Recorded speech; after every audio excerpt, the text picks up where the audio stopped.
you guys can see me.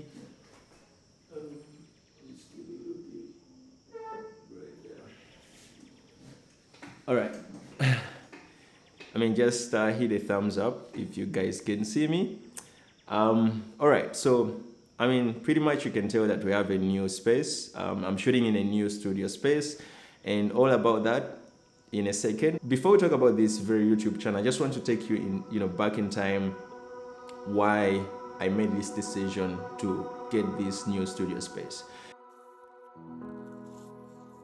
This goes back to 2012. I think 2012, I had just really finished my, senior six finals. That is the level of education I managed to attain. I was raised by a single mother. She had like a lot, to raise a family of 6 kids. I was the youngest. You could pretty much say like I enjoyed all the privileges that come with being the youngest in the family. So right after me, there was this amazing, beautiful lady, my sister. She was called Christine, like Nagawa. And I mean, like we had this really brother-sister, relation, like fights, but then it's quite like, good spirit fights. We always like used to, love each other. When she, I think, finished her senior six, the same thing she did. She went out, started grinding, and she was ahead me, I think, about like 3 years or something, or 4 years. So she got lucky. She started working for big corporations. But I think something really terrible happened in 2012. We lost her. So losing my sister, that was one of like the weirdest life moments that that really taught me a lot.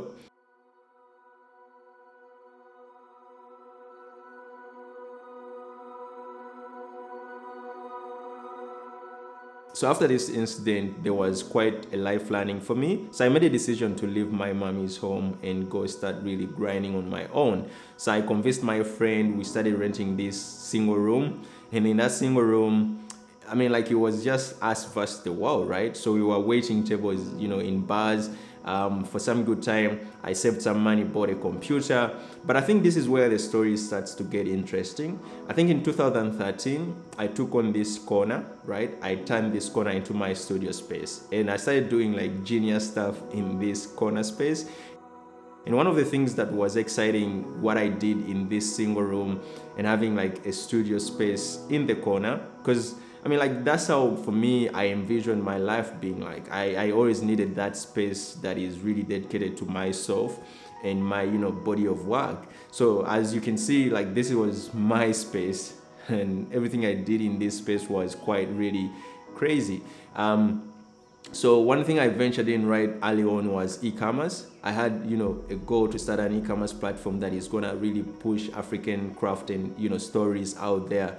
But that business really didn't go far. We're doing it with one of my other friends who is right now in the States. I think he's living in the States right now. So we started doing this business, and the intentions was to really push and help like African producers and craft creators, like people who use their hands to craft stuff. So we wanted to sell this work out there, but this business really didn't go far. There were quite a lot of logistics, getting a merchant account, working with Shopify. I'll come back and tell this story in depth, but this story was mainly focused on me, how I've transitioned in being a designer with his own space to this point in life where I have like this whole, like this entire room dedicated to my body of work. So I think fast forward, I quit the bar job. When this thing failed, I started learning design. That was early 2000, I think 14. That's when I made a decision that I'm gonna pour all my effort in learning design.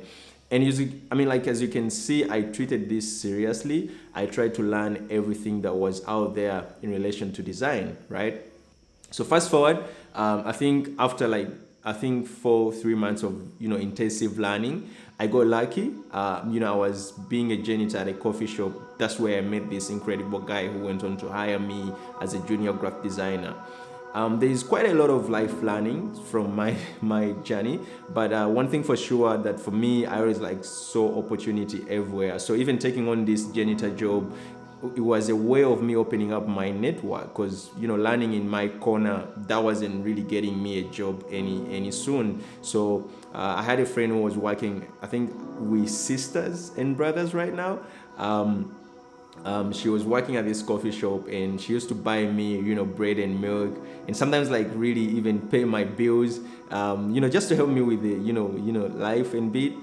So she got fed up of this and then connected me to get this janitor job, and I was cool with it.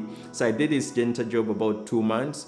So 3 months of learning, 2 months of like the janitor dirty job, and then it's at this coffee shop where I met the guy, as I mentioned, who went on to hire me as a junior graphic designer.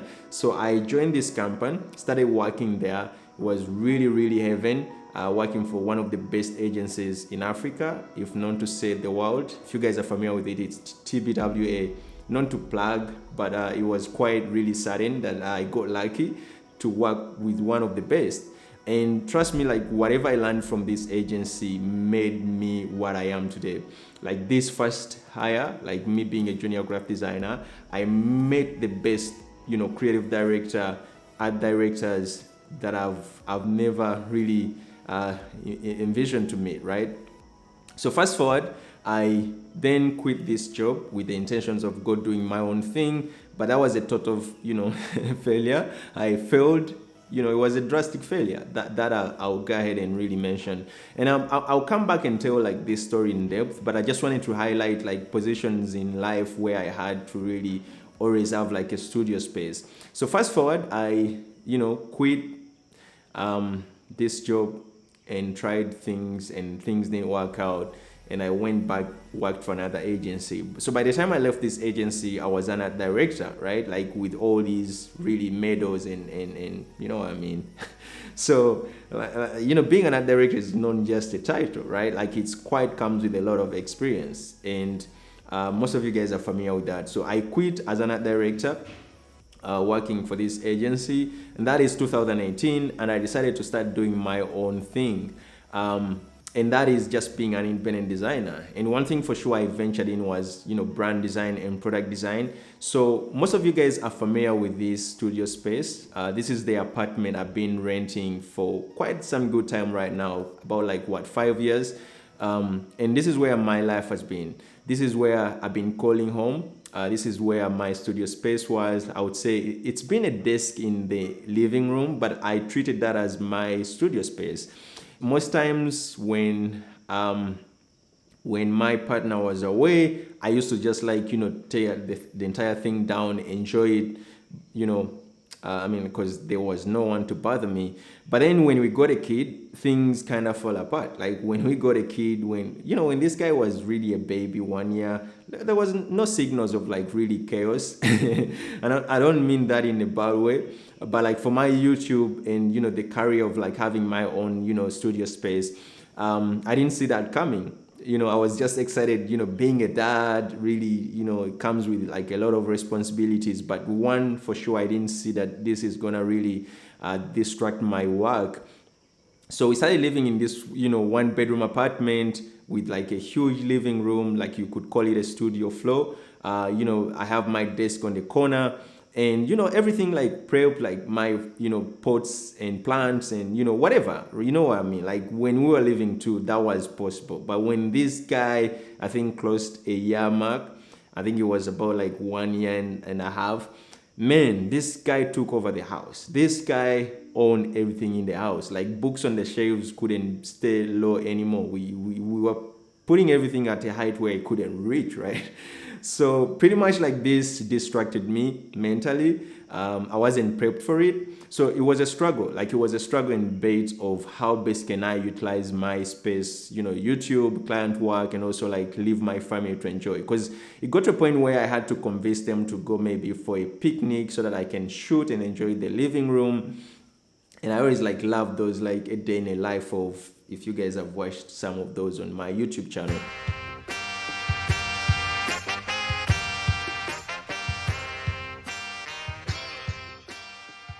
This year, me and my wife and my family, we made a decision to get a bigger space, right?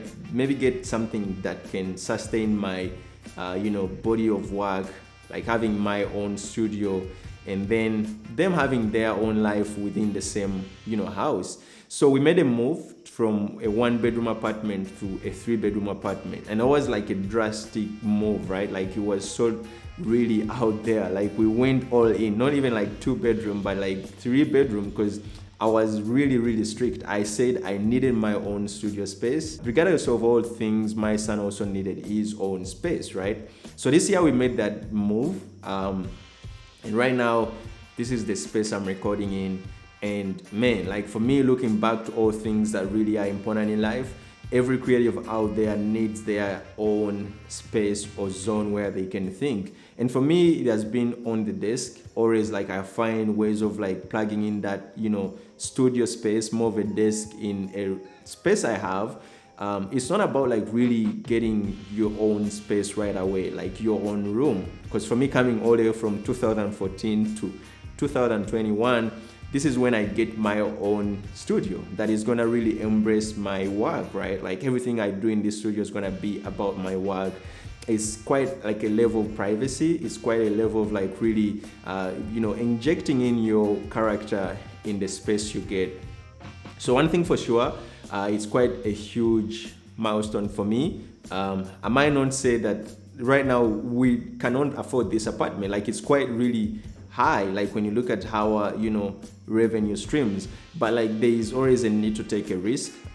There's always like to really jump like the ladder and try to go on top, right? Like it's quite needed. You need to take that risk. So for me, that's what I did, because there was options of getting an office space, but also like when I quit my job, I didn't want to always like be in traffic commutes trying to get to the office. So paying the office space and paying the apartment where you stay, for me didn't make sense. That's why we moved from a 1-bedroom apartment to a 3-bedroom apartment, knowing maybe if I can make money from my client projects and also like my online business, I could pay this space, I could pay this room as my office, and then pay the rent for the rest of the house, right? So that is one of like my decisions I decided to make. Really, it's quite like crazy. I wouldn't advise it if you in the early days of your career, but like always have in mind, it doesn't matter whether you have a single room, like put your bed on the side, put your working desk on the other corner. Like that's how you need to treat your work seriously.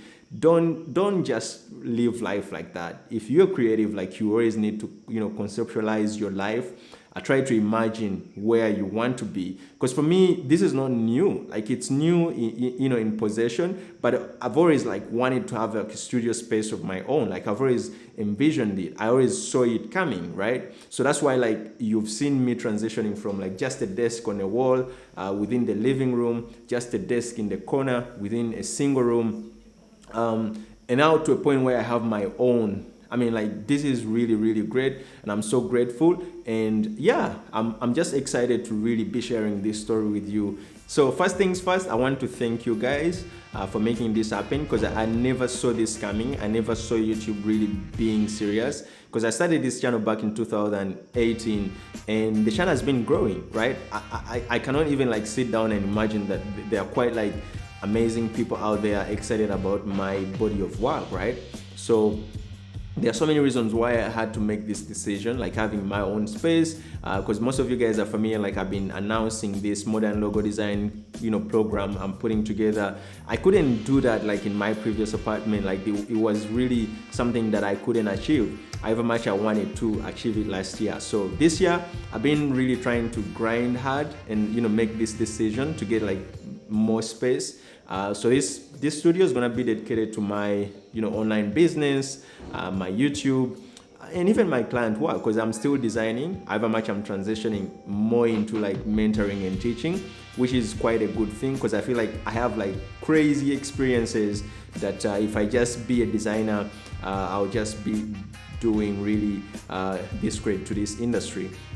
So most of you guys who are young out there, I'm excited that you landed on this video. So I'll urge you to go ahead and subscribe. And also I want to thank me for all this grinding. I want to thank me for always like taking the risk. I want to thank I want to thank God for all these happenings. And I want to thank all my clients who have been there for me. I mean, like, kudos to you guys. You've made a vision really really come true. So I'll catch you in the next one. I hope this really gives you an idea of how really these things are not just happening from space. And just go ahead and mention that I've not made it. Most of you guys might attach this material to me making it. I've not made it. I'm still grinding. I'm still broke, and I'm just really excited to really be taking risks, because like one principle is, if you want to make money, you need to really be a risk taker. So this is one of those risks, and I'm excited to see it grow. I'm excited to see where we can take it. Who knows? Maybe we can go back to having a desk in the living room. I mean, like, that doesn't matter. Like, there are ups and downs in life, but what is important, like keeping your head up and just really keep it at the vision. So that's it for this video. I hope it helps really know that most of the things really start with what you have. If you have a single room, take on a corner. If you have a one-bedroom apartment, maybe use the living room, maybe the bedroom. The luxury of having like your room as your studio doesn't just come like yesterday. And for me, it's been like a long time dream, like having my own studio, and I have so many things I want to do in this space. And I mean, like, it's about time to get into those here's my desk setup kind of videos. But I'm excited. Like, cheers guys. I hope this video really gives you value. And if you're new on the channel, my name is Zana, and I'm a self-taught designer, brand and product designer. I'm a wannabe designer like you. Like, I still dream. I'm a student of design. If that is something that interests you, you can go ahead and subscribe. So that's it for this video. I'll catch you in the next one. But yeah, cheers.